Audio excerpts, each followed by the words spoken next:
Esta madera es madera reciclada. Aprovechamos la luz natural. A gente recolhe todos os resíduos que estão ali na margem do rio. A gente procurou todos os eletrodomésticos que consumissem o mínimo de energia.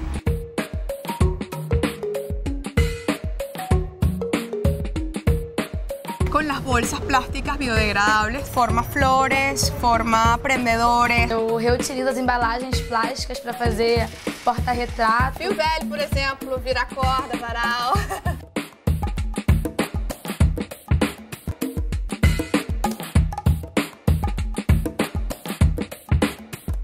Eso es lo que yo busco conquistar. Cada uno puede poner un granito de arena. Cada granito va sumando, va sumando, va sumando. Yo sé que el planeta va a cambiar bastante. É viver num mundo melhor.